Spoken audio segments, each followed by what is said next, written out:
Balaji RS में आपका स्वागत है। अब एक ये नई सीरीज स्टार्ट कर रहे हैं हम। इसमें हम कोशिश करेंगे कि वीकली, आपको जो वीकली करंट अफेयर है उसको फोकस करें। जितने भी इम्पोर्टेंट करंट अफेयर है उसको मेंस पर्सपेक्टिव से, और आने वाली जो 2024 में जो जून जुलाई में वैकेंसी और आएगी उसकी, और राजस्थान में जितने भी एग्ज़ाम होते हैं इन तीनों को टारगेट करते हुए चलेंगे। इसमें कई क्वेश्चन ऐसे हैं, कई टॉपिक ऐसे हैं जो मेंस में 2 नंबर में या आपके जो 20 वर्ड में जो है आने की संभावना रखते हैं, तो उनको भी हम साथ में ही करते जाएंगे। और जिनका भी अगर इस वाली प्रीम में 78 से लेके 85 के बीच में अगर जिनका आ रहा है, इतने मार्क्स बन रहे हैं, तो आपको मेंस के लिए तैयारी स्टार्ट कर देनी चाहिए। आप शुरुआत में जो है हिंदी और इंग्लिश ये डेली करिए, और या पबेड और एथिक्स, इन दोनों में से कोई एक सब्जेक्ट, और 6 छोटे सब्जेक्ट है आपके, उनमें से कोई भी एक जो आपको ठीक लगता है, जो आपको आसान लगता हो वो उठा लो। और जो बड़े सब्जेक्ट है उसमें से पॉलिटी या इकोनॉमी, इनमें से कोई एक ले लो। हो सके तो इंडियन इकोनॉमी ले लो, ये इंडियन इकोनॉमी मेंस में थोड़ी सी चेंज हो जाती है। तो इस तरह से जो है आप अपनी प्रिपरेशन स्टार्ट कर सकते हो डेली। और हाँ, साइंस को मत भूलना। आप साइंस को भी आप करो, चाहे एक दिन छोड़ के 2 दिन छोड़ के किसी तरह करो। आप नोट्स, आप कोई भी किताब ले सकते हो,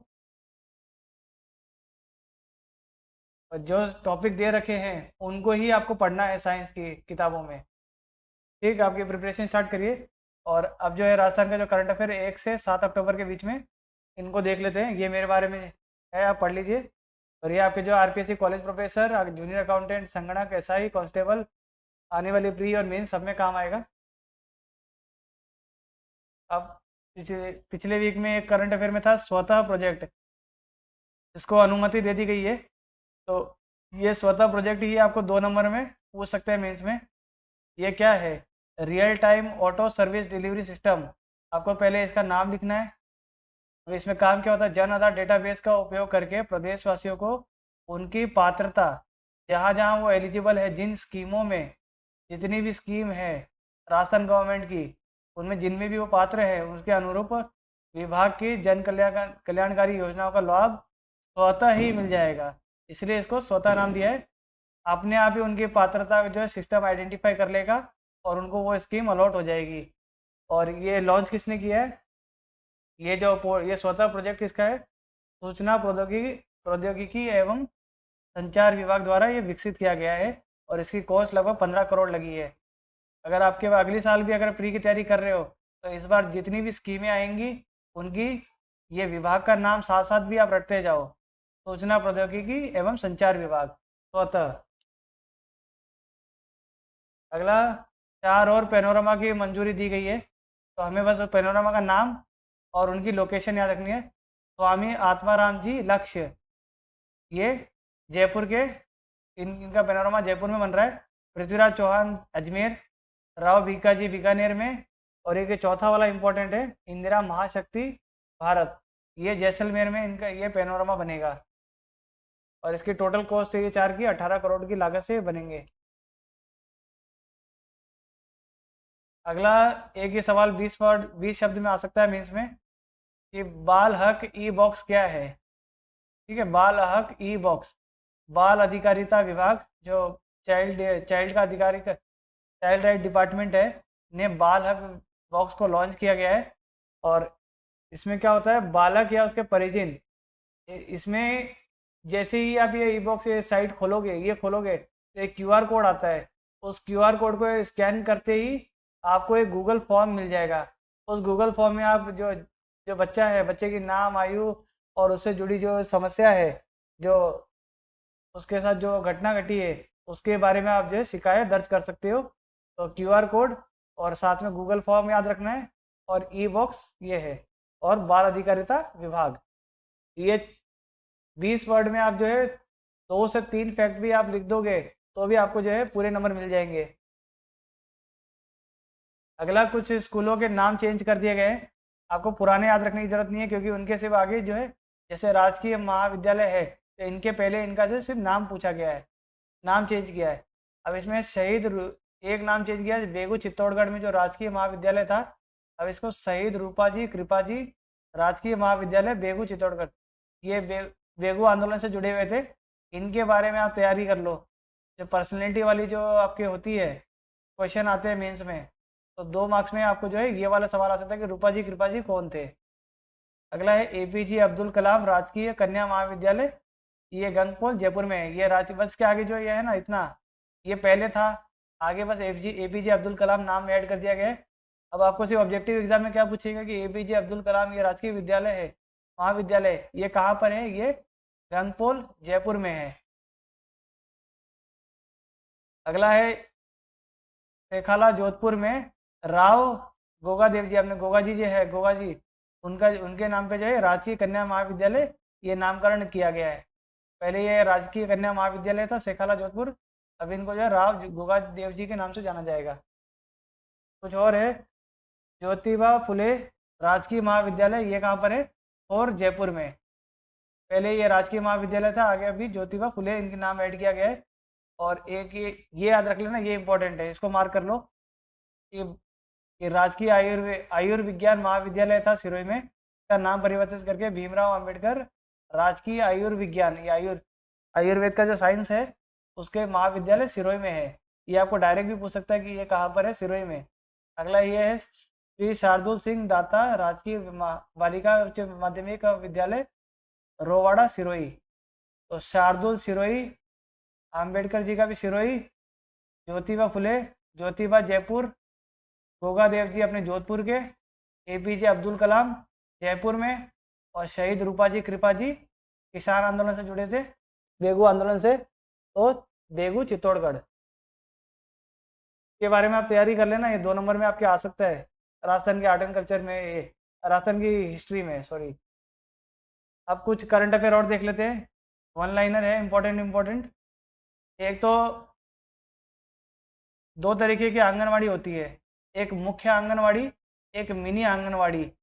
तो मुख्य कितने हैं, 55,816, और मिनी कितने हैं, 62,04। तो अब क्या किया गया, ये जो 62,04 है इनको अपग्रेड करके इनको मुख्य आंगनवाड़ी केंद्र में जोड़ दिया जाएगा। इनका अपग्रेडेशन कर रहे हैं और इसको मुख्य आंगनवाड़ी केंद्र में जोड़ देंगे। ये नंबर आपसे पूछ सकते हैं।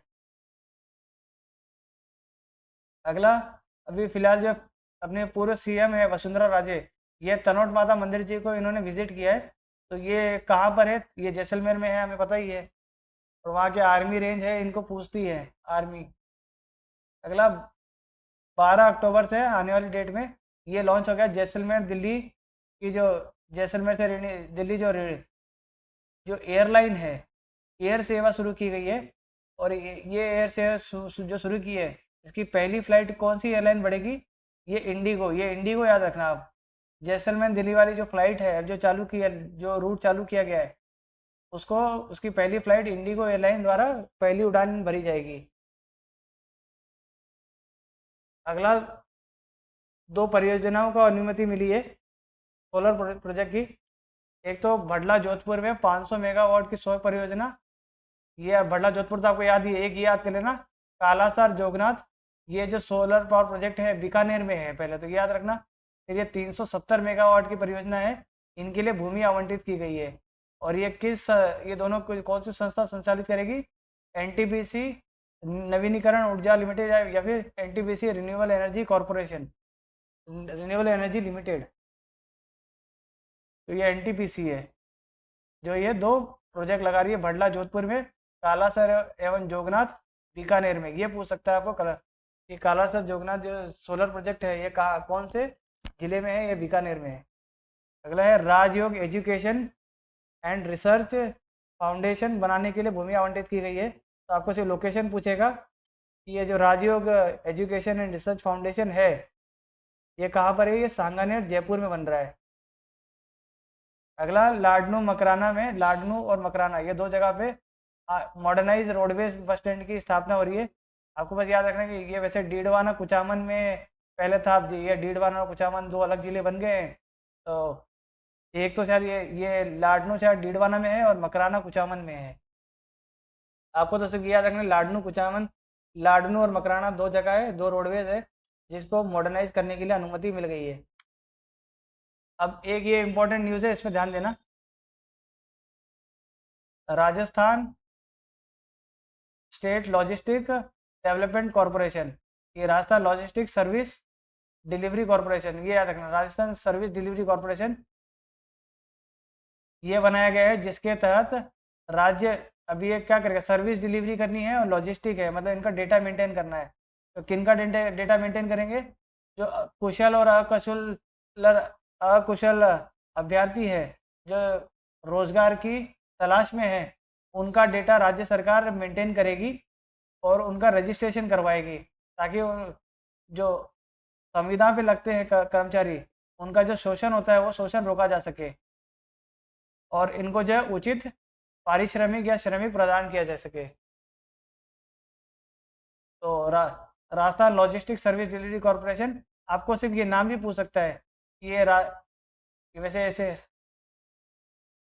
ये साथ Rajasthan logistic service delivery corporation, इसका फुल फॉर्म पूछ सकते हैं कि ये क्या, ये Rajasthan logistic service delivery company है या कॉरपोरेशन है। तो आपको याद रखना कि ये कॉरपोरेशन है। यहाँ अगर कोई दूसरे आप एग्जाम में तैयारी कर रहे हो तो उसमें ऐसे पूछा जा सकता है।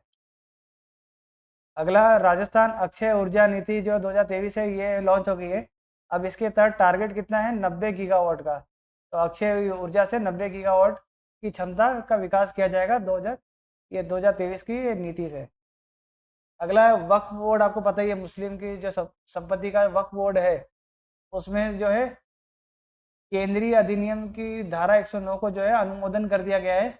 अब इसके तहत जो है राजस्थान में जो वक्फ के संचालन के नियम है, उसकी शक्ति राज्य सरकार में निहित होगी। इतना इम्पोर्टेंट नहीं है, बस याद रखना कि वक्फ बोर्ड के जो अभी जितने भी नियम है, उसको संचालन के जो नियम बनते हैं वो राज्य सरकार बनाती है, राज्य सरकार में नियत होगी, ये याद रख लेना बस। आपको ये स्टेटमेंट में दे सकते हैं कि क्या ये इसके जो नियम है राज्य सरकार बनाती है, केंद्र सरकार बनाती है। अगला, सावित्रीबाई फुले राजकीय सावित्रीबाई फुले बालिका छात्रावास, तो ये कहाँ बन रहा है, ये सांचौर में बन रहा है। सावित्रीबाई फुले बालिका ऐसे याद करो, सावित्रीबाई सांचौर, सावित्रीबाई सांचौर, तो सावित्रीबाई फुले बालिका छात्रावास सांचौर में। और एक और है, 12 बेड का विशेष न्यूबॉर्न केयर यूनिट बन रही है। नए बच्चे जो पैदा होते हैं उनकी केयर यूनिट कुचामन सिटी में बन रहा है, नए जिले में, मेन कुचामन सिटी में ही न्यूबॉर्न केयर यूनिट बन रही है 12 बेड की। आपको बस ये याद रखना है, newborn care unit Kuchaman city, Savitribai Phule बालिका छात्रावास सांचौर। अगला, राष्ट्रीय जो कार्डियोलॉजी सम्मेलन हुआ है, कार्डियोलॉजी दिल की बीमारी से जुड़े जो डॉक्टर है उनका एक सम्मेलन होता है, वो 2023 का कहाँ हुआ, ये जयपुर में हुआ। तो कार्डियोलॉजी सम्मेलन जयपुर में। एक ये प्रशासन शहरों के संघ अभियान जो 2 अक्टूबर 2021 में चालू हुआ था, इसकी डेट एक्सटेंड करते करते अब जो है इसकी अवधि वापस बढ़ाई गई है 6 माह के लिए, 31 मार्च 2024 तक के लिए इसकी जो डेट बढ़ा दी गई है। और अब तक ये डेटा याद रख लेना कि 9.11 लाख पट्टे अभी तक जारी हो गए हैं प्रशासन शहरों के संघ अभियान तक। तो ये पूछ सकते हैं कि 1 अक्टूबर तक जो है कितने पट्टे जारी हो गए हैं। और ये डेट पूछी जा सकती है कि कब शुरू हुआ था, 2 अक्टूबर 2021 की ये स्टार्ट हुआ था।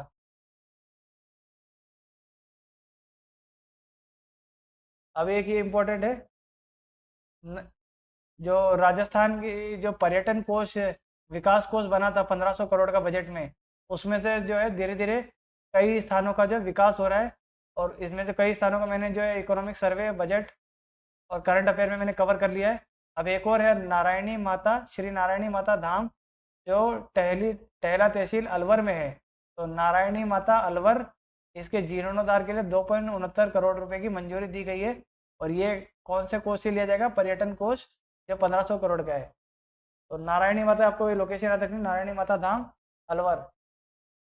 अगला है जैसलमेर से दिल्ली की जो रुनीचे एक्सप्रेस थी, जो कोरोना टाइम में बंद पड़ गई थी, तो इसको फिर से शुरू किया गया है। तो अब जो है दिल्ली से जो है जैसलमेर रुनीचा धाम जो है बाबा रामदेव जी के उधर पे सीधा जाया जा सकता है।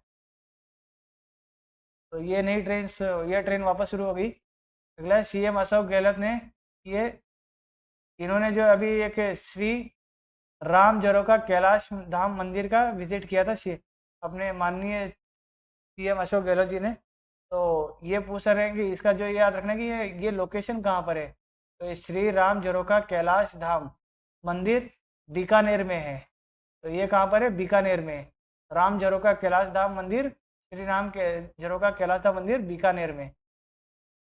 अगला है बीकानेर के पूगल में वृत्त पुलिस उप अधीक्षक अधीक्षक है अधीक्षक कार्यालय खोलने की अनुमति मिल गई है। तो ये पूछ सकते हैं कि जो नया वृत्त पुलिस उप अधीक्षक कार्यालय है ये कहाँ खुल रहा है? ये बीकानेर के पुगल में। तो ये आपके जो कांस्टेबल और एसआई वाले एग्जाम में ये इसके लिए इम्पोर्टेंट हो गया, ये याद कर लेना आप। अब एक और है पुलिस के लिए एग्जाम के आपके लिए। तो first response vehicle police vehicle जो है ये याद रख लेना, फर्स्ट रिस्पॉन्स व्हीकल। तो ये जो 100 फर्स्ट व्हीकल रिस्पॉन्स व्हीकल है ये पुलिस को दिए गए हैं। ये गहलोत जी ने जो है इसको हरी झंडी दिखा के पुलिस को हाथ दे दिए। अब ये जो रिस्पॉन्स व्हीकल है इनमें जो है हाईटेक सिस्टम लगाया गया है, जिसमें और इसको जो है 112 डायल से कनेक्ट कर दिया गया है। अगर 112 पे कोई शिकायत आती है तो नज़दीकी जहाँ पे भी वो ये व्हीकल होगी इनको ये कांटेक्ट करेंगे और उस जो आपराधिक गतिविधि हो रही है उसको जल्द से जल्द रोका जा सके। तो 112 डायल नंबर याद रखना है कि इसमें जो है इससे फर्स्ट व्हीकल को रिस्पॉन्स व्हीकल को जोड़ा गया है और ये हाईटेक सिस्टम से जुड़ी हुई है। अब एक है माही नदी पर जो 2 लेन का उच्च स्तर का पुल का विकास किया जा रहा है। तो 2 लेन वाली जो है पुलिस के आने एक पुल बनाया जाएगा माही नदी पर, और ये कहाँ बन रहा है? बोरेश्वर मंदिर के निकट। और ये बोरेश्वर मंदिर जो है डूंगरपुर और बांसवाड़ा के बॉर्डर पर है। तो यहाँ पे ऐसे समझ लीजिए कि डूंगरपुर से बांसवाड़ा जाने के लिए जो है ये पुल का इस्तेमाल किया जा सकता है, निर्माण की स्वीकृति दी गई है।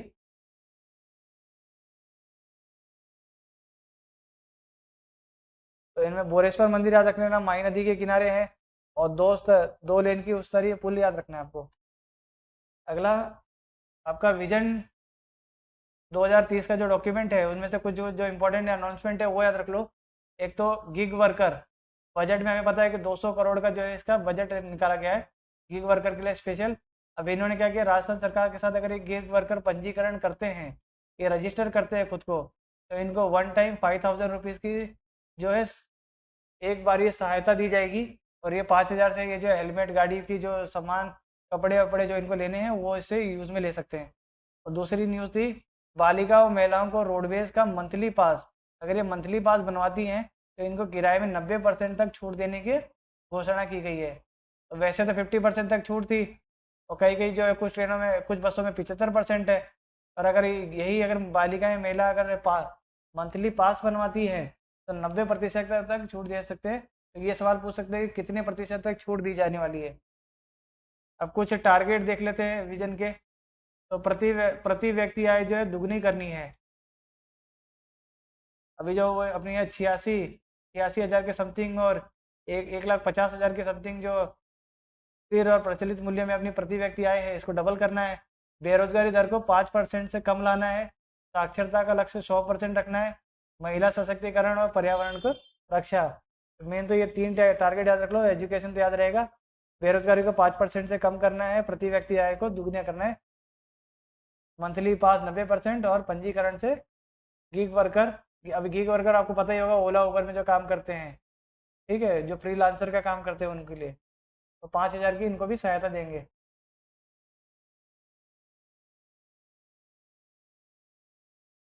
तो यहाँ आपका ये वीकली कंप्लीट होता है। आप मेंस की तैयारी कंटिन्यू रखिए, मेंस को अपना टारगेट बनाइए। पूरा चांस है कि जनवरी में आपके मेंस हो सकते हैं, जनवरी एंड या फरवरी में आपके मेंस होने के पूरे चांसेस हैं। और उसके बाद जो बचे हुए एग्ज़ाम है जूनियर अकाउंटेंट के, संगणक के, इनके जो एग्ज़ाम है ये भी फरवरी में आपके हो जाएंगे, क्योंकि वो मार्च में आपके बोर्ड शुरू होंगे और मई जून में लगभग जो है सेंटर के अपने जो इलेक्शन है। तो ऐसे ही अपनी तैयारी आगे रखिए। Thank you.